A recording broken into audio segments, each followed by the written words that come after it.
Olá, começa agora mais um Informe-se direto dos estúdios da Unisa Digital. Hoje continuaremos nossa conversa sobre a importância da filosofia na educação com o professor Celso. O professor Celso Ramos Figueiredo Filho, ele é historiador e mestre em História pela Universidade de São Paulo, é doutor em Psicologia Social pela PUC e desde 99 é professor universitário de várias disciplinas na Unisa, dentre elas filosofia. Obrigada pela presença, professor. É um prazer estar novamente com você. Então, no programa anterior, você explicou sobre a origem da filosofia, falou sobre a gama de assuntos tratados no âmbito da filosofia, durante séculos, né? E hoje, na atualidade, qual o papel da filosofia na sociedade moderna? Bom, é claro que a filosofia ela nunca teve um apelo de massa, né? Mesmo nas suas origens gregas, ela sempre foi uma atividade, inclusive, né? É verdade há de ser dito, uma atividade cultivada por uma certa elite, uma elite aristocrática ou intelectualmente se destacava da sociedade, né? Então, até hoje, a filosofia, ela guarda um pouco desse seu, vamos dizer assim, perdão da palavra, desse seu ranço, né? Desse seu certo aristocratismo. E, então, ela ainda não conseguiu ter um apelo popular e me pergunto, às vezes, se ela algum dia virá a ter esse apelo, né? Mas, de qualquer forma, respondendo mais diretamente a sua questão, Rosângela, a filosofia hoje, em função até da própria especialização do conhecimento, pelo qual a humanidade passou aí nesses milênios todos, desde o surgimento da filosofia, a filosofia ela acabou ficando restrita a algumas pequenas áreas que ela já cultivava desde a sua origem. E as outras demais áreas, as próprias ciências acabaram se especializando, né? Hoje, então, a filosofia ela discute principalmente as questões relativas à própria filosofia da ciência, o caráter ético da ciência, os pressupostos do conhecimento, se é possível e como se atinge o conhecimento, a filosofia moral, né, que sempre foi um dos ramos bastante fortes da filosofia, envolvendo ética, envolvendo os comportamentos, e por isso ele está marcadamente no curso de Direito, né? É uma disciplina fundamental na formação dos bacharéis em Direito, e também as questões relativas à estética, comportamento de massas, né, que são fenômenos mais contemporâneos, vividos aí do século XX e XXI. E como se desenvolve o ensino da filosofia nas escolas e faculdades hoje? Pois é, nós tivemos aí uma lacuna terrível que a sociedade brasileira até hoje não conseguiu ainda superar, não conseguiu ainda preencher essa lacuna, né? Que foi o período do regime militar, da ditadura militar, que baniu várias disciplinas por eles, né? Pelo regime consideradas desnecessárias, né? Em função do modelo educacional implementado, né, pela ótica desenvolvimentista deles, etc. Então, disciplinas como a filosofia, a sociologia, acabaram caindo da grade curricular. Isso se manteve, infelizmente, mesmo após o fim do regime militar, de forma que, hoje, apesar da obrigatoriedade do ensino de filosofia no ensino médio, ela não voltou nem com a mesma força, nem com a qualidade que ela já teve no passado anterior ao regime militar. Nas universidades, como eu disse na nossa outra conversa, ela é uma disciplina fundamental em praticamente todos os cursos superiores, ainda que ela entre nos cursos superiores com os nomes os mais diferentes, ética, metodologia, mas ela sempre se trata de algum dos vieses da filosofia, né? Então ela é praticada, é um campo de trabalho interessante para as pessoas que se interessam em estudarem, em obter uma graduação em filosofia, porque o mercado de trabalho em nível superior ele ainda está carente de bons professores de filosofia. Qual a importância da filosofia na formação intelectual? A filosofia ela é uma alavanca para o pensamento, né? Ela, independente da área em que essa pessoa esteja se profissionalizando, pode ser uma área ligada ao mercado, mercado empresarial, administração, contabilidade, ou uma área ligada ao magistério, alguma licenciatura, história, ou letras, por exemplo, né? Não importa a área, ela é um instrumento de reflexão, ela capacita aquele que está no exercício da leitura filosófica e da reflexão filosófica, capacita esta pessoa a ter uma posição mais crítica e, portanto, acabar sendo um profissional de um gabarito melhor, independente da área em que ela esteja atuando, né? Então, eu reputo que a filosofia é uma grande ferramenta para, inclusive até no ponto de vista mais mercadológico, para o próprio sucesso pessoal, sucesso profissional das pessoas que estão engajadas no mercado de trabalho. Claro que não é este o seu fim, não é este o seu propósito, mas acaba sendo, na realidade social em que vivemos, acaba sendo inclusive uma das utilidades, digamos assim, né, a ser dada para a filosofia, né? Nós estamos conversando sobre a parte 2 da importância da filosofia na educação. Nós vamos a um rápido intervalo e voltamos já. Fique com a gente.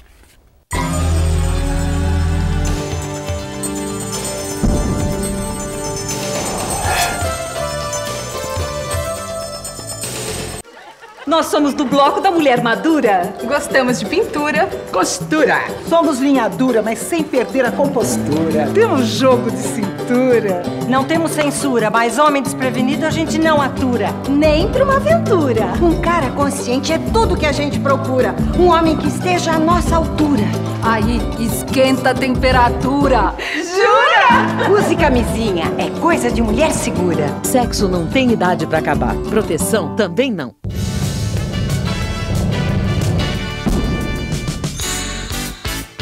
A Unisa patrocinou a 3ª edição da Travessia Guarapiranga. O objetivo do evento é conscientizar a população sobre a importância da preservação das águas da represa. De uma maneira geral, a comunidade ela recebe muito bem essas atividades. Então a Unisa ela já vem trabalhando já a questão de uns 10 anos essa problemática de lixo e reservatório.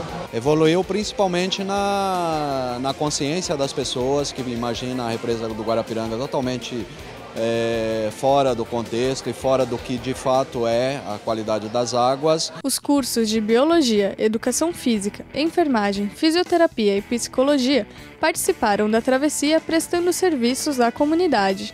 O curso de enfermagem está fazendo o questionário com todos os usuários do local e com esse questionário nós vamos conseguir identificar potenciais de risco para hipertensão arterial sistêmica e diabetes mellitus. Com a finalidade de trazer à comunidade os conhecimentos adquiridos pelos nossos alunos.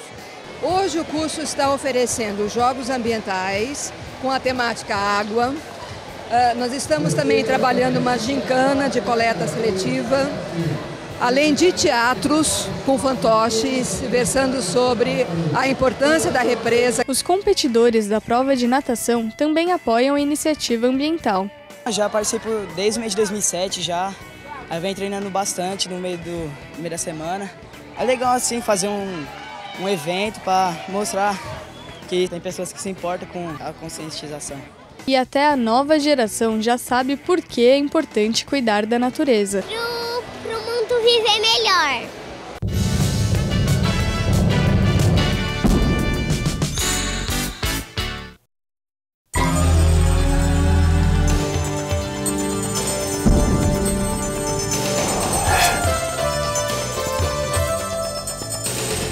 Voltamos a conversar com o professor Celso Ramos Figueiredo, historiador e mestre em História e doutor em Psicologia Social, sobre a importância da filosofia na educação. Professor, como a filosofia interage com as outras áreas do conhecimento, biologia, matemática, geografia? Eu sei que você já citou algumas, mas eu gostaria que você nos situasse um pouco mais a esse respeito, de outras áreas do conhecimento. As chamadas ciências naturais, elas têm como elas realizam experimentos envolvendo seres vivos, elas, por definição, elas necessitam, né, os estudantes, os pesquisadores, os profissionais que vão atuar nessa área, nas ciências naturais, eles necessitam de uma formação ética bastante sólida. Então, a filosofia, ela contribui também com esta formação, né? E também os profissionais que vão trabalhar na área de saúde, né? Psicólogos, médicos, etc., né? E também, isso em qualquer área do conhecimento, como se trata de ensino universitário, de nível científico, também é a filosofia que dá as bases para a busca desse conhecimento, definindo qual é o conhecimento possível, o que fazer com esse conhecimento, como se chegar até ele, e, enfim, a filosofia, ela está realmente a par e passo, ainda que muitas vezes de forma um pouco escondida, um pouco ocultada, até porque ela nunca fez questão de estar sob os holofotes, né? Mas ela sempre está a par e passo da construção do conhecimento, né? E uma das áreas mais discutidas hoje em dia na filosofia e em outras áreas do conhecimento é justamente a filosofia da ciência, né? Quais os limites da ciência? Se a ciência ela consegue chegar à verdade, se há verdade, enfim, todas essas discussões que permeiam a produção do conhecimento científico na nossa atualidade, né? Uma professora de filosofia, Dalva Aparecida Garcia, ela usa um conceito, aspas, não se trata mais do professor que ensina e do aluno que aprende, fecha aspas. O que seria isso? Essa posição é uma posição socrática, né? Que nos remete, portanto, praticamente à origem da filosofia, né? O Sócrates era aquele que dividia a responsabilidade da construção do conhecimento com os seus interlocutores, né? Não vamos nem chamar de discípulos, porque ele não se preocupava em ter discípulos, em formar uma escola ou em arrebanhar seguidores, né? As pessoas o seguiam por iniciativa própria dessas pessoas, né? Mas não por um esforço dele, Sócrates, né? E, além destes jovens que o seguiam, também ele se preocupava em conversar com qualquer pessoa que estivesse disponível, tivesse disposição para conversar com ele sobre os grandes temas da civilização grega daquele momento, século V a.C., né? De fato, era uma conversa, se tratava de um diálogo. E através da troca de argumentos, através da sucessiva complexificação das ideias, de forma que os interlocutores eles eram corresponsáveis pela construção do conhecimento. Por isso essa frase da professora Dalva, que é membro do Centro Brasileiro de Educação para Crianças, está fazendo referência a essa prática da filosofia socrática, que é o modelo adotado pelo centro no seu cotidiano com as crianças. Qual o principal erro da educação hoje? Eu acho que não há um erro especificamente na educação, né? A não ser que a gente indique alguns pontos, né? O uso inadequado de tecnologia, ou ênfase à tecnologia e não a relações humanas, mas a educação, ela reflete a sociedade. Os educadores, os pais de alunos, os alunos, eles estão na sociedade e levam para essa instituição chamada escola aquilo que a sociedade está produzindo. Então, se a sociedade hoje ela está optando por esse modelo de educação que nós estamos tendo, que é, em muitos casos, uma educação tecnicista, que pouco estimula a formação espiritual, formação crítica, a formação da criatividade das crianças e dos jovens, mas sim que acaba, na maioria das vezes, privilegiando o desenvolvimento de técnicas, né? Saber fazer, saber realizar algo, né? Mesmo que esse algo possa ser nocivo para a própria humanidade, né? Então,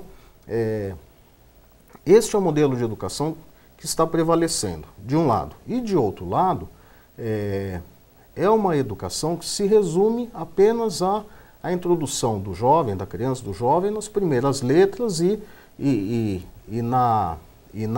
nas operações matemáticas básicas, para que essa pessoa possa se inserir no mercado de trabalho, mas com mão de obra barata, né? Então este é o modelo de educação que a sociedade está apontando, está optando, e isso já vem há pelo menos algumas décadas, né?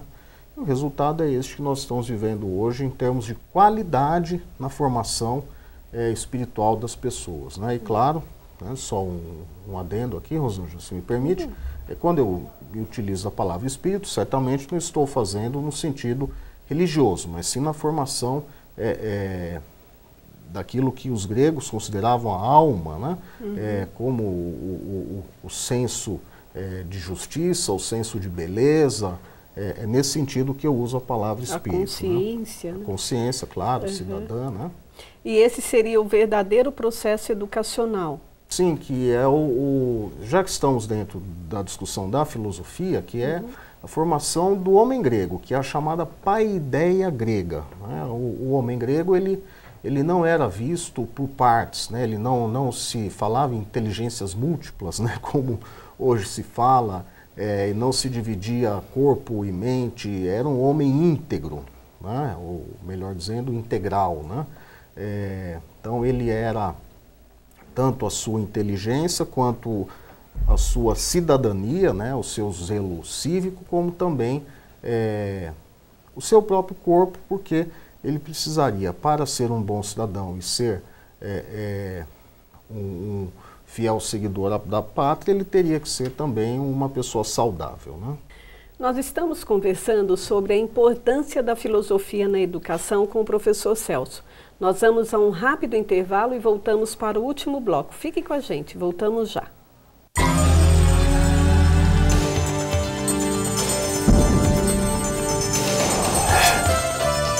Todo mundo já convidou alguém para alguma coisa. Às vezes é só para se aproximar.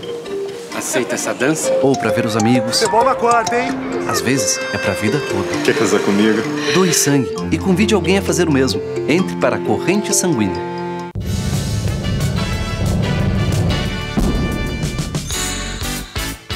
A Unisa patrocinou a 3ª edição da Travessia Guarapiranga. O objetivo do evento é conscientizar a população sobre a importância da preservação das águas da represa. De uma maneira geral, a comunidade ela recebe muito bem essas atividades. Então a Unisa ela já vem trabalhando já a questão de uns 10 anos essa problemática de lixo e reservatório. Evoluiu principalmente na consciência das pessoas que imaginam a represa do Guarapiranga totalmente fora do contexto e fora do que de fato é a qualidade das águas. Os cursos de Biologia, Educação Física, Enfermagem, Fisioterapia e Psicologia participaram da travessia prestando serviços à comunidade. O curso de enfermagem está fazendo o questionário com todos os usuários do local e com esse questionário nós vamos conseguir identificar potenciais de risco para hipertensão arterial sistêmica e diabetes mellitus. Com a finalidade de trazer à comunidade os conhecimentos adquiridos pelos nossos alunos. Hoje o curso está oferecendo jogos ambientais com a temática água. Nós estamos também trabalhando uma gincana de coleta seletiva, além de teatros com fantoches, versando sobre a importância da represa. Os competidores da prova de natação também apoiam a iniciativa ambiental. Já participo desde o mês de 2007 já. Aí vem treinando bastante no meio da semana. É legal assim fazer um evento para mostrar que tem pessoas que se importam com a conscientização. E até a nova geração já sabe por que é importante cuidar da natureza. Pro mundo viver melhor.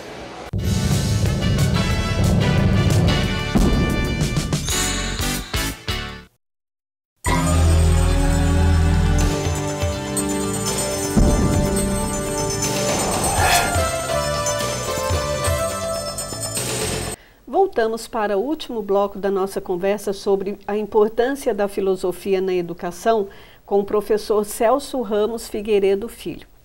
Professor, Há muitos alunos interessados em fazer filosofia hoje? Bom, é claro que se compararmos com aquelas carreiras que o mercado de trabalho remunera bem, ou que há um apelo da mídia, é claro que comparando nesse sentido, não há, né? Muito mais alunos interessados em fazer jornalismo, em fazer administração, ou seguir até o magistério, pedagogia, etc. Mas há muita gente, sim, interessada em fazer filosofia, né? Estudar filosofia. Interessante, Rosângela, é que é comum as pessoas procurarem o curso de filosofia já como segunda formação. Elas já têm uma carreira, muitos já estão até há alguns anos já no exercício dessa carreira, já tem uma certa estabilidade, uma certa segurança profissional, já com seus 30 anos por aí de vida, e aí sim vão cursar filosofia, né? Muitas vezes é um desejo que elas tinham de juventude, que por circunstâncias até de mercado de trabalho, elas acabaram aguardando um outro momento para realizar esse desejo. Então, os cursos de filosofia das instituições que oferecem são bem procurados, os vestibulares são concorridos e são estudantes muito dedicados, né, porque fazem o curso realmente com paixão. E o que se aprende na faculdade de filosofia? Se aprende basicamente história da filosofia, né? As licenciaturas ou o bacharelado em filosofia é dividido pela linha cronológica, né? Filosofia antiga, filosofia medieval, filosofia moderna, filosofia contemporânea, e aqueles grandes temas centrais da filosofia: ética, estética, filosofia da ciência, lógica, e algumas instituições um pouco mais, que atualizaram mais recentemente o seu currículo, inclusive incluem até mesmo a psicanálise como uma das cadeiras obrigatórias na formação do filósofo, né? E quais as áreas de atuação para um filósofo? Basicamente o magistério, né? O filósofo, ele, com raras exceções, ele acaba se dedicando ao magistério, né? de nível fundamental, raras vezes, nível médio, né? Com alguma já incidência maior, né? Está sendo requisitado cada vez mais o profissional de filosofia, o professor de filosofia, melhor dizendo, né? No ensino médio e principalmente no ensino superior, né? Fora isso, ele participa também de redações de jornais, revistas, de blogs, né? Acompanha atividades culturais, mas principalmente é o magistério. Você comentou que geralmente quem faz uma faculdade de filosofia tem paixão pela área. Isso seria um dom? O estar apaixonado é um dom, né? A pessoa precisa cultivar a paixão dela, qualquer que seja, né? Mas especificamente filosofia não, filosofia é uma área do conhecimento, né? A pessoa pode ser um grande apaixonado por alguma área do conhecimento, medicina, administração, história, filosofia, que vai acabar se dedicando com muito afinco, e a filosofia ela não difere em nada, né, das demais áreas. A única diferença é que ela, para muitas pessoas, acaba não tendo uma finalidade prática maior, né, o que não deixa de ser, de certa forma, um equívoco, como eu procurei mostrar neste nosso programa e também na entrevista passada, uma vez que ela está na base aí da construção do conhecimento em todas as áreas, né, em que a humanidade atua, desde a produção artística até a produção científica, né? E qual o futuro da filosofia? Ela com certeza vai acompanhar, porque a humanidade é uma característica do ser humano, essa interrogação, essa busca incessante pelas respostas, né? Conforme a humanidade ela vai se transformando, as perguntas se mantêm, mas as respostas mudam, então a filosofia ela vai acompanhar a humanidade até os seus últimos dias, né? Então é um futuro idêntico ao futuro da humanidade, né? Não tem fim. E o que a Unisa oferece à comunidade? Bom, a Unisa, claro, obedecendo rigorosamente as orientações do MEC, na grade curricular de todos os seus cursos, oferece disciplinas de cunho filosófico, né, mesmo que não tenha esse nome, né? mas ainda não oferece a licenciatura ou bacharelado em filosofia. É um desejo nosso, antigo, aqui na instituição, mas no momento ainda não conseguimos transformá-lo em realidade. Mas, de qualquer forma, o estudante interessado em qualquer um dos cursos da Unisa vai encontrar aqui na instituição excelentes professores de filosofia, não estou me referindo a mim, evidentemente, e que poderão, inclusive, orientá-los caso essa pessoa, esse estudante, tenha algum interesse especial e maior na filosofia, mesmo que esteja cursando alguma outra área do conhecimento. Infelizmente, o nosso tempo está chegando ao fim, mas eu gostaria que você desse uma pincelada numa outra frase de Matthew Lipman: educação, do senso comum à consciência filosófica. Muito rapidamente, né? Nós sairmos do chamado achismo, né, que a pessoa se encastela naqueles pressupostos que ela mal sabe de onde vieram, que ela mal sabe aonde ela aprendeu, e no entanto ela, como uma defesa muitas vezes, ou como uma certa prepotência, que não deixa de ser uma defesa, né? Ela acaba construindo verdades, mas que não passam do senso comum. O senso comum